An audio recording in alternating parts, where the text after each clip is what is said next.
Welcome to the Human Capital Innovations Podcast. We're your source for personal, professional, and organizational growth and development, where we share original research, explore industry trends, and interview executives and thought leaders from across the globe. We hope you join us often for practitioner-oriented content around all things related to leadership, HR, talent management, organizational development, and change management. Maximize your personal and organizational potential with Human Capital Innovations Podcast. Do you enjoy the Human Capital Innovations Podcast? Please subscribe, leave a review, comment, share, and consider supporting the podcast on Patreon, even at the producer and sponsorship levels.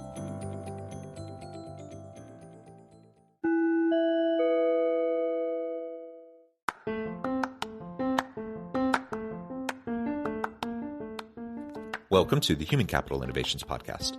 In this HCI podcast episode, I talk with Richard Hawks about his new book, Navigate the Swirl: 7 Crucial Conversations for Business Transformation.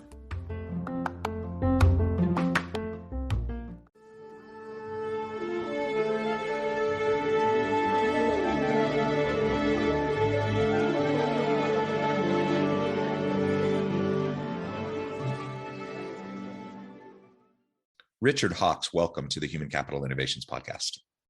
Thank you. It's a pleasure to be here. It is a pleasure to be with you. You're joining us from the New Jersey area. I'm south of Salt Lake City in Utah. And today we're going to be talking about your new book, Navigate the Swirl: 7 Crucial Conversations for Business Transformation. I think this is a super fun and interesting topic and group of topics to explore together. So that's going to be the crux of our conversation today. As we get started, I wanted to share Richard's bio with everybody.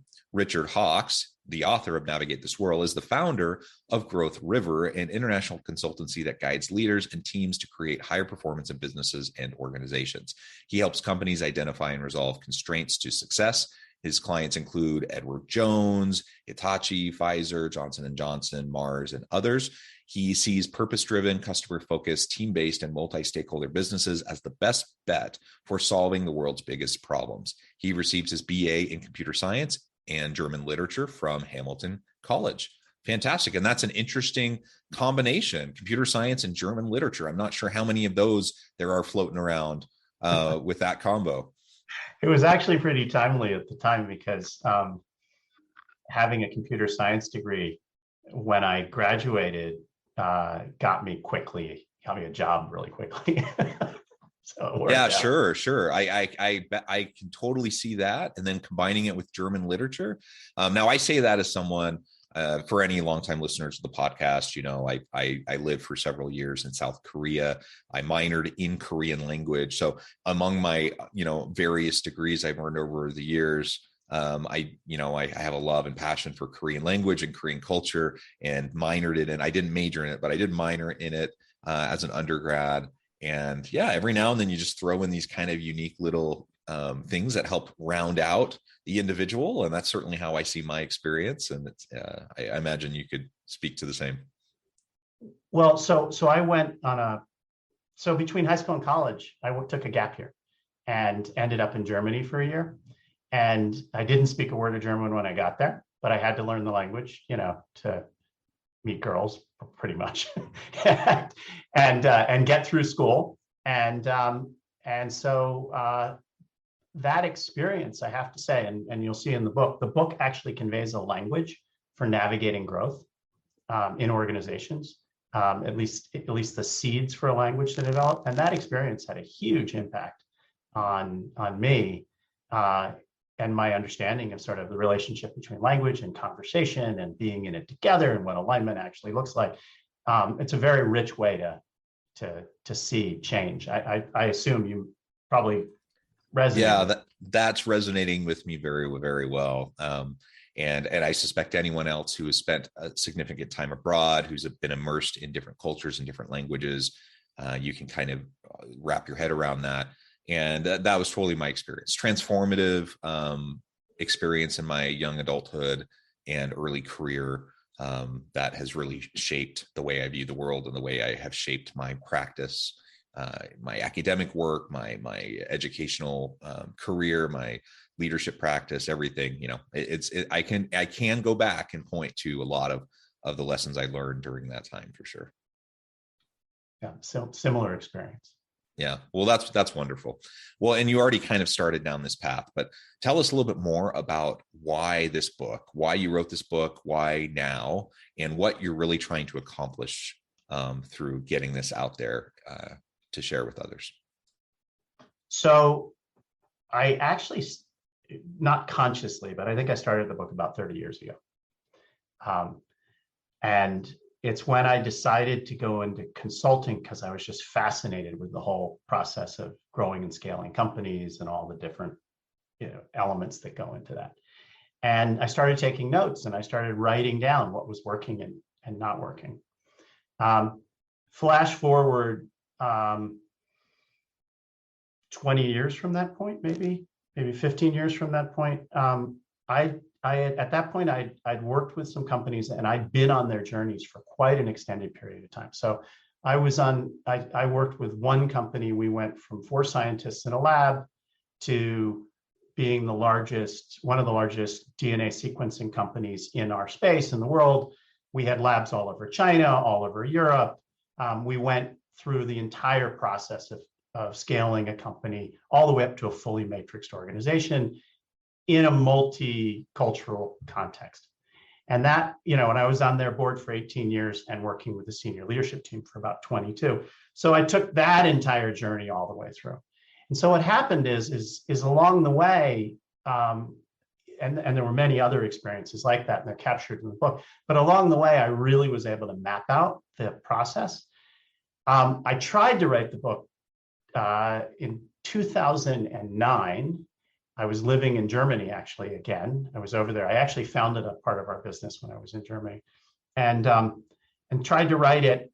And the challenge is all the theory was there and everything was proven, but I actually hadn't really nailed it to the point I wanted to nail it. So it's ready. It lays out a pretty consistent worldview on how you can really think about how do organizations change? How do they do it in the direction of competitive advantage? How do you link culture to business? How does structure fit in there? What are the most dangerous conversations for a leader to lead? Where do you get in trouble? It covers all of those different topics. But the answer was something I wanted to do for a really, really long time, and it finally was ready. And this is it. Yeah, well, that's fantastic. Wonderful origin story for a book that had been percolating, it sounds like, for decades. And you got to the point where you're able to get pen to paper and get it out, probably figuratively, not literally. I'm guessing you didn't actually use pen and paper, but who knows? Maybe you're old school. Anyways, that's fantastic. And I, as a writer myself, I love writing. I love getting ideas down, refining them, trying to figure out how to best communicate them. And so it is quite the process. It is painstaking. It is challenging, but it's very rewarding. And it's even more rewarding when you start to see people who resonate with your materials and that it's helping them in some way. And I think that's what transformation is all about: personal transformation, team, organizational transformation. It's all about growth and development and maximizing our potential. I think all of that's fantastic.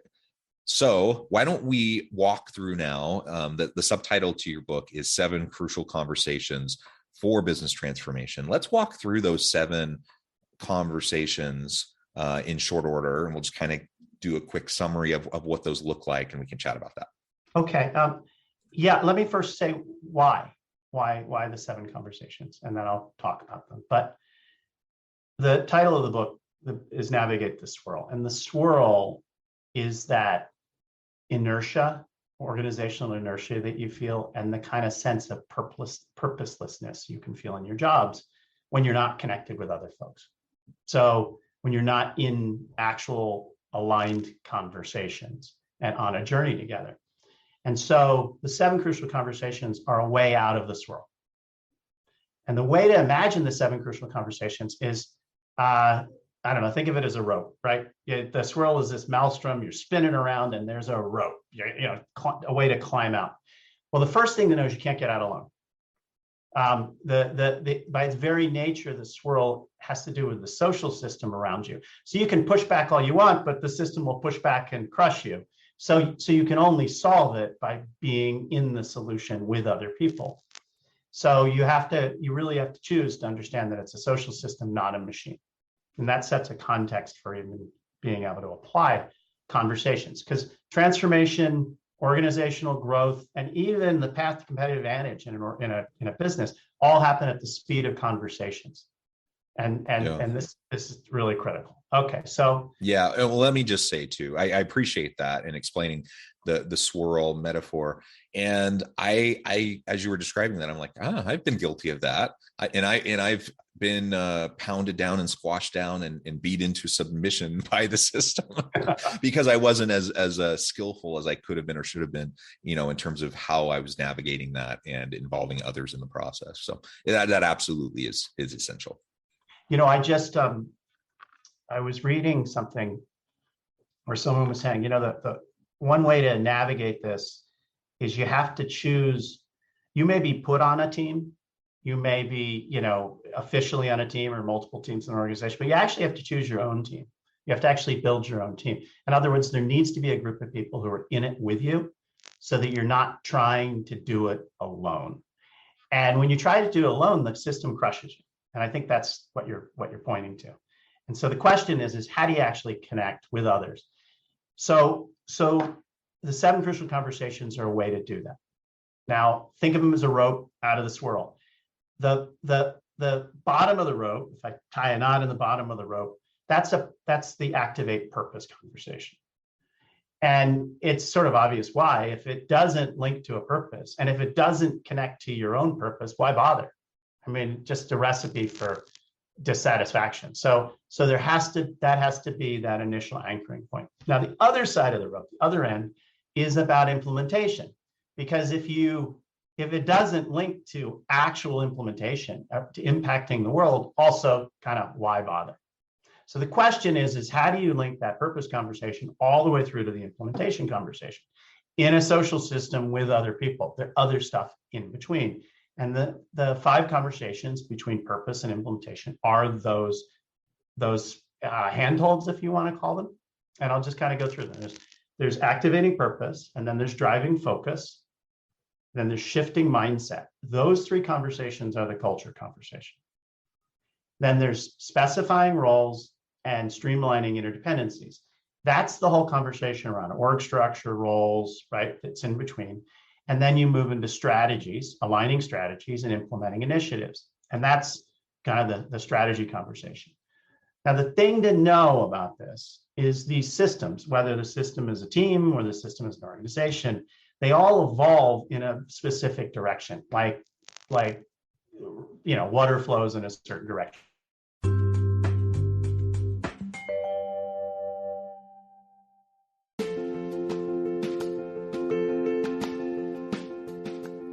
Check out my new book, The Future Leader, Creating and Transforming Next-Gen Organizations. Stemming from 2 decades of professional experience and over 600 in-depth interviews with executives, thought leaders, and scholars from across the globe, The Future Leader will help you explore the ordinary, everyday actions that will help you to prepare to lead in the future of work, to respond to an uncertain future, and to produce extraordinary results for individuals, teams, and organizations.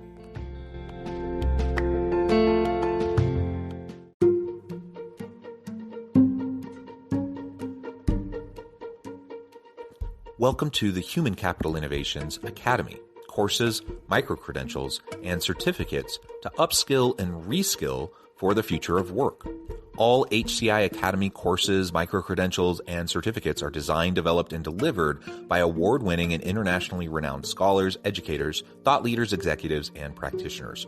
Our courses, micro-credentials, and certificates will help you make your mark on the future of work and make an immediate impact in your organizations. Check out the HCI Academy and our many course offerings and certificates to upskill and reskill for the future of work.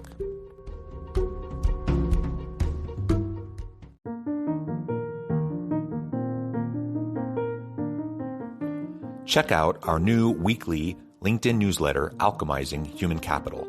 exploring industry trends via original research and interviews with executives and thought leaders from across the globe. We look forward to having you join us.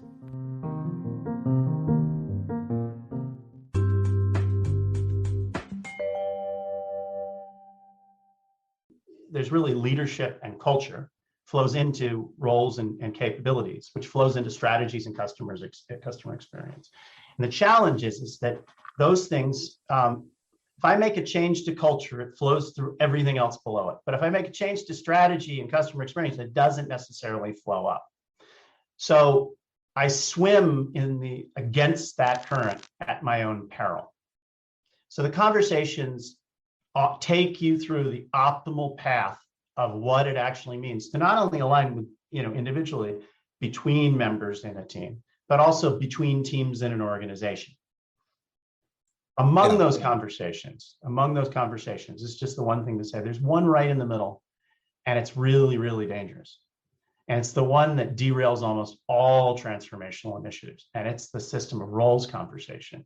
It's conversation 4, because that's the place where your interests or my interests start to clash into those of the organization. That's where all the wars break out. Mm-hmm. Yeah, boundary maintenance and people trying to protect their turf or kingdom build rather than looking for ways to actually collaborate in meaningful ways for the benefit of the organization as a whole. And everything you're describing, I'm thinking of it from another kind of place of coalition building, right? As you mentioned, we can't do it alone. Organizations are these massive systems, and the most well-intentioned individual with the even skill and even with all the data on their side, if they're trying to do it alone to try to drive a transformation, they will get beat down by the system, or they'll get chewed up, spit out, kicked out of the system.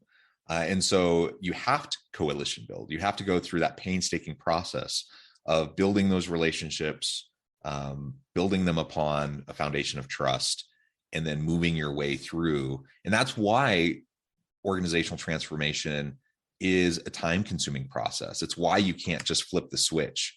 It's why so many organizations fail at organizational change initiatives, is because they try to short circuit that painstaking process. They try to take shortcuts.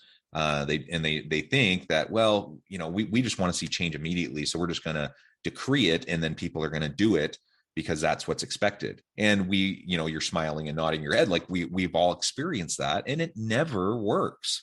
In some cases where you have a lot of fear in the culture, it might work in the short term because people are so afraid of losing their jobs, but it never will truly work. And as soon as that fear-based leader leaves, then everything just ends up reverting back to the way it was before. You said a lot of really, really important things. So let me just grab onto one part of it. One of the things that gets in people's way, the book has a bunch of these. One of the things that often get in leaders' ways is they think in terms of time as when they have a meeting. It's sort of like, we have to complete this deliverable, then this deliverable, then this deliverable. It's this driven by project management. And those are really important tools. In no way am I saying they're not important tools, but they lead to this blind spot. And the blind spot is there are certain conversations, these conversations where you time box a problem and say, I'm going to give this amount of time to it, work really well if the information is clear and the solution path is clear. But if the information is unclear or the solution path is unclear, you can't really think that way. You can actually create plans that just take you right off a cliff because you're not acknowledging what you don't know. You're not dealing with the fact that you're moving through event horizons, that there are going to be changes in the system that you can't see beyond. Like a new leader coming in. A new leader comes in, everything changes. Once again, culture, right? That changes the whole stack of conversations, and you're back at the beginning again. So a new leader is going to come in. I can't anticipate ahead of the curve how it's going to be when the leader gets there. All I can do is focus on creating the conditions to bring that leader on board properly And and in my role, I can actually calm everybody down. And on the other side of Event Horizon, the entire challenge of leading change shifts. You're now in a situation where it isn't about taking a decision or making a change. Those have all been taken. It's about aligning with it. It's about everybody holding up what it is and understanding the implications of it, and then incorporating that into their role or to the unique perspective that they have within the system. So there's so change is these massive, these unfolding things. Now back to time. If I think of time, there's an expression called chronos, which is thinking of time as, a checklist, right? I get these things done. The opposite of chronos is kairos, and kairos would be thinking in terms of event time, right? The event is that new leader coming in. The event is the new product coming to market. The event is the event horizon. And when you reconceptualize and you think about it as through this kairos perspective, then what happens is you can actually manage it, because you start to think about this condition has to precede these other conditions. Worrying about the stuff that's further down the road is not really a good use of my time. I can start to frame a journey. I can be on a journey with other people. And so one way to imagine that journey is, think of a stairway, right? So I'm at the bottom of the stairway, the top of the stairway is my destination. I have this ideal future state, this idea of where I want to go. I want to have an organization where it's a high trust environment. Everybody's able to play full out from the perspective of their role for the good of the whole, right? I want to have, be the provider of choice, the partner of choice, I want to have market potential, scalability, sustainability, return. I want to have all of these, metrics. Okay, that's my future state. That's at the top of the stairway. When I'm at the bottom of the stairway, what I can think about is what are the gaps in the current state versus that future state. That's what I can know. And by looking at those gaps and identifying which ones really are the primary constraint, I can then see the next step on the stairway. I probably can't see, maybe I can see 2 steps on the stairway, and then the ones above that are all blurred out, and then I can see the top of the stairway. So then I take a step, I make that change to the system, I make that change to the team, to the culture, to the business, to the whatever, with my colleagues. And then what happens is that I'm now I now have new information, I now understand the destination in a new way, and I move, right? So it's iterative, it's an unfolding journey, it's versioned, and that's the challenge. It's being in that space with other people. That's the focus conversation. But that space has to happen in the context of purpose. And you have to have the right mindset, because who's going to deal with all that uncertainty if we don't trust each other? If we can't have conversations, if I can't give you feedback, if we can't recover from setback, all of these kinds of things. And so those connection points that I'm talking about, that idea of being on a shared journey and the mindset that's required and happening in purpose, are all sort of they're the fundamental touchstones to be on a shared journey and to grow and scale a company together, and manage, really rapid change. Yeah, I love it. This is super interesting. Richard, I'm shocked by just looking at the time, and I note that we're about out of time. We've only scratched the surface. I would hope to have you back so we can continue this conversation and to dive in even deeper into these areas. But everything you said has resonated with me. I think there's a lot of food for thought that I will certainly carry out and consider and reflect upon. I would encourage listeners to do the same. Before we wrap up for today, I just wanted to give you a chance to share with listeners how they can connect with you, where they can find your book, anything else like that, and then give us the final word on the topic for today. The book is widely available at Amazon, Barnes and Noble, Target, Walmart. It's been picked up and through a lot of, so you can pick it up pretty much anywhere right now. You can get in touch with me through our website, Growth River. The company, is about these ideas, and I have an entire team that supports that. And if the one word is for me, these ideas are really important, because we've gone through COVID, we're all working remotely. You and I are sitting here on Zoom, we're in so many different places. And we've got to make some of these processes, ways of operating visible, because then we can manage the complexities, these significant complexities together and make them human-sized. And that's sort of why I'm turned on by this work, because I think it can really have a significant positive impact on, all of us. Yeah. So thank you for the opportunity. Agreed, Richard. This has just been a pleasure. I encourage listeners to reach out, to get connected, find out more about what Richard can do for you. Check out the book. And as always, I hope everyone can stay healthy and safe, that you can find meaning and purpose at work each and every day. And I hope you all have a great week.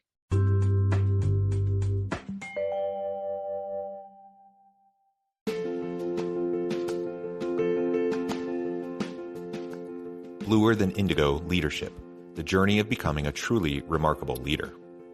Early in my adult life, I learned about an Asian proverb that translates as bluer than indigo. If you think about the color indigo, it is a brilliant, deep, and vibrant blue, what some would call the bluest of blues. To have something that is bluer than indigo is rare and truly remarkable. Contrary to popular myth, there is no one-size-fits-all or cookie-cutter approach to effective leadership. There is no silver bullet, no secret sauce, no go-to model that will solve all of your problems.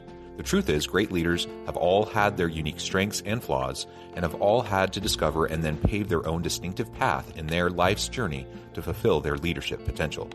Bluer Than Indigo Leadership will help you discover your own path and explore those ordinary, everyday actions that will help you respond to an uncertain future and produce extraordinary results for individuals, teams, and organizations.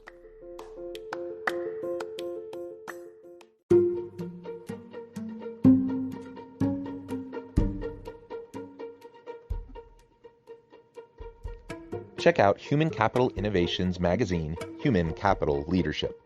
Human Capital Leadership is a free, interactive e-magazine with the mission to help individuals, leaders, and organizations find innovative approaches to maximize their human capital potential. We publish issues quarterly in August, November, February, and May. Take a look at the latest issue and let us know what you think.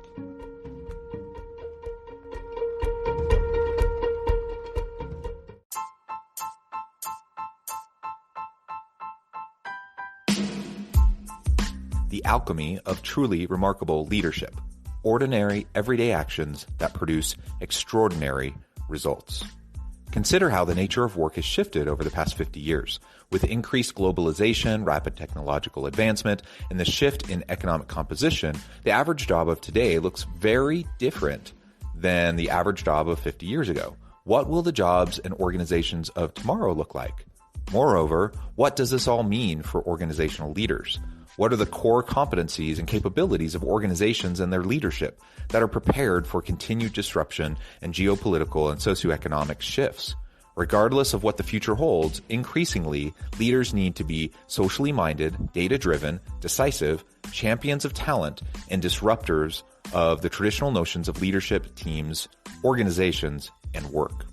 The alchemy of truly remarkable leadership will help you to explore your own leadership competencies and capabilities and consider ways to apply and implement them into your workplace and personal life.